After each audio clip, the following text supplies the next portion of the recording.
Những dịp Tết cổ truyền, ngoài các món ngâm quen thuộc như là thịt ngâm nước mắm hay bắp bò ngâm mắm, thì các bạn nhớ làm thêm món giò heo ngâm nước mắm này nha. Mình thấy rất là ngon luôn đó. Cái phần da của nó dai dai, phần thịt bên trong thì ngọt mềm, ăn rất là thú vị. Đặc biệt là có thêm phần gân heo, khi luộc rồi mình đem ngâm mắm á, nó dai dai giòn giòn, ăn rất đã luôn đó các bạn. Mỗi loại thịt ngâm nó đều có cái ngon riêng của nó ha. Bây giờ thì mình mời các bạn vô bếp cùng mình làm món giò heo ngâm nước mắm này nha. Bạn có thể xem nguyên liệu và liều lượng chi tiết những dụng cụ nấu ăn mình sử dụng dưới phần mô tả của video nha. Đầu tiên thì mình có ở đây một cái giò heo. Các bạn nên chọn giò trước thì thịt sẽ nhiều và ngọt hơn ha. Trước khi lóc cái phần thịt giò heo ra thì mình đem giò heo này đi rửa thật sạch. Phần giò heo này thì các bạn dùng muối pha loãng, mình ngâm giò heo từ 5 đến 10 phút, rồi mình rửa lại với nhiều lần nước cho thật sạch nha các bạn. Cái phần da hơi vàng vàng này là màu tự nhiên của da heo nha, không phải là chưa sạch đâu nha, mình đã cạo rất là kỹ rồi đó. Sau khi rửa sạch xong, bây giờ mình qua công đoạn lóc xương. Mình lấy phần xương bên trong ra để lát nữa mình bó lại đó các bạn. Phần này nếu tiện thì các bạn có thể nhờ người bán lóc sẵn cho mình cũng được ha. Lưu ý là phần da đó các bạn lóc cẩn thận, đừng làm đứt da nha. Để nguyên vậy lát nữa mình bó sẽ dễ hơn. Khi lóc xuống tới phần chân, phần móng thì các bạn chỉ cần lóc tới phần khớp thôi là được. Phần móng bên dưới mình cắt bỏ để mình nấu món khác, hầm xương hay nấu súp đều ngon. Để giò heo sau khi luộc để ngâm mắm được đậm đà thơm hơn đó, thì mình sẽ ướp nhẹ phần thịt bên trong trước nha. Mình cho 1 muỗng cà phê bột hành, 1 muỗng cà phê bột tỏi và 1/3 muỗng cà phê tiêu, nửa muỗng cà phê muối nè. Các bạn rắc đều gia vị vào bên trong phần thịt, rồi mình dùng tay massage cho cái phần gia vị này thấm đều. Làm như vậy khi luộc lên mình ăn miếng thịt rất là thơm luôn đó các bạn.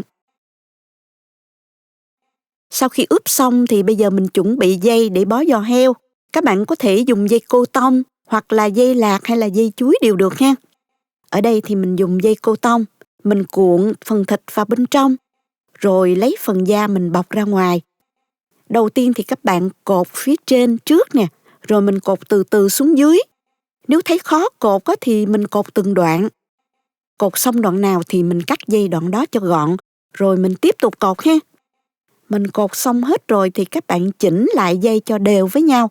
Sau đó thì mình lấy một chiếc đũa nè. Mình xỏ từ trên xuống dưới xuyên qua các vòng dây để cố định lại cho chắc, giúp giò heo không bị xê dịch khi luộc và giữ phơm đẹp sau khi chín. Vậy là phần bó giò heo đã xong rồi đó các bạn. Bây giờ mình đi luộc giò heo nha. Cho giò heo vào và đổ ngập nước hoàn toàn phần thịt. Nước không cần đông chính xác đâu nha, chỉ cần ngập thịt là được.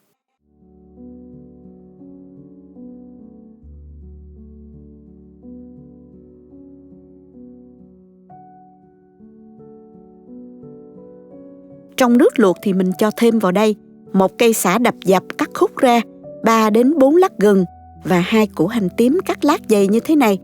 Cho mấy thứ này vô để thịt được thơm hơn. Sau đó thì mình đun cho nước sôi lên và đậy nắp mình hơi hé một chút để tránh nước trào ra nha.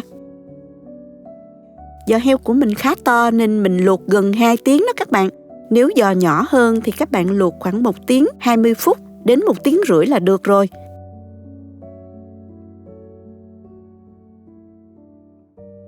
Bây giờ phần giò của mình mình thử. Dùng xiên que đó các bạn xiên thử. Thấy thịt mềm, xiên không còn ra nước hồng nữa là đạt rồi đó.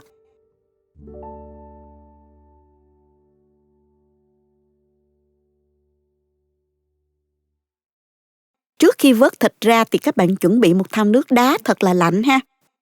Vớt giò heo ra và cho ngay vào thau nước đá liền luôn. Bước này giúp da heo giòn, trắng và đẹp hơn khi ngâm mắm đó.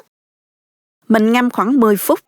Khi thịt nguội bớt thì mình vớt ra, rút cái đũa ra và mình nhổ lại những sợi lông còn sót cho sạch sẽ ha. Sau đó thì cắt bỏ hết dây cột.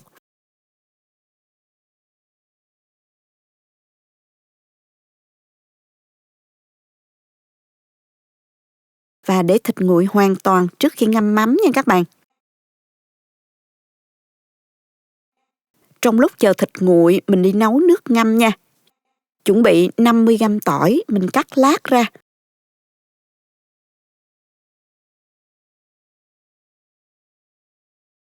Và hơn 1 muỗng canh tiêu hạt, mình rang lên cho thơm nè.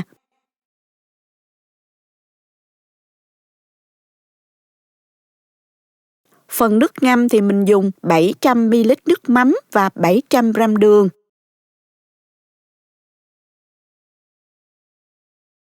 Tỷ lệ là 1:1 nha các bạn. Mình có một mẹo nhỏ nè, để biết chính xác lượng nước ngâm cần bao nhiêu á, thì các bạn có thể cho thịt vào hũ trước, đổ ngập nước, rồi mình đổ ra và mình đông lại phần nước. Như vậy sẽ biết được lượng nước cần dùng, rất là dễ luôn ha. Bây giờ thì mình bật bếp, khuấy cho đường tan hết, rồi hạ lửa nhỏ cho nước mắm sôi riu riu. Không để sôi mạnh nha, để tránh trào và nổi bọt.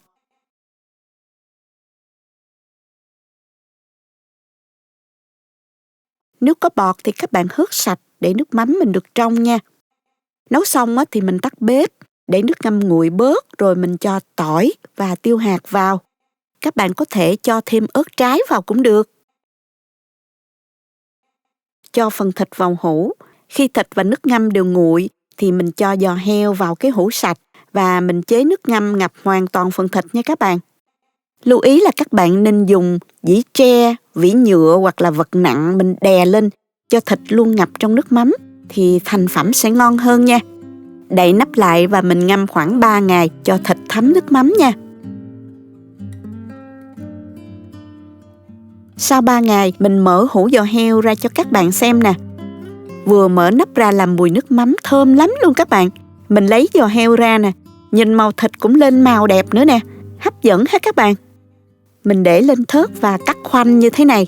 Các bạn nhớ là dùng dao bén và mình cắt mỏng thì ăn sẽ ngon hơn nha.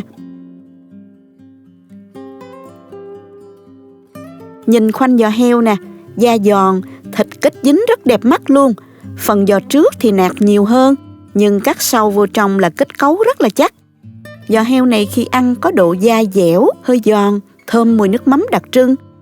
Không quá mặn, không bị ngấy mỡ như là thịt ba rọi. Mình ăn kèm với dưa kiệu, dưa cải muối chua trong ngày Tết thì phải nói là ngon hết sảy luôn. Làm món nhắm thì rất là tuyệt. Đây cũng là một trong những món ngâm ngon để làm phong phú thêm thực đơn trong ngày Tết. Ăn đến đâu các bạn cắt ra đến đó, còn lại mình cho vào hũ ngâm để bảo quản. Phần nước ngâm mình có thể nấu sôi lại, ngâm tiếp phần thịt mới, hoặc các bạn có thể nấu sôi, chờ nguội cho vào hũ đựng để dành kho thịt cá hoặc nêm nếm các món ăn khác, không hề bỏ phí đâu nha. Chúc các bạn thành công với món giò heo ngâm nước mắm. Tết này nhớ làm một hũ cho gia đình mình nha các bạn. Xin chào tạm biệt các bạn và hẹn gặp lại trong video kỳ tới. Cảm ơn các bạn đã theo dõi hết video.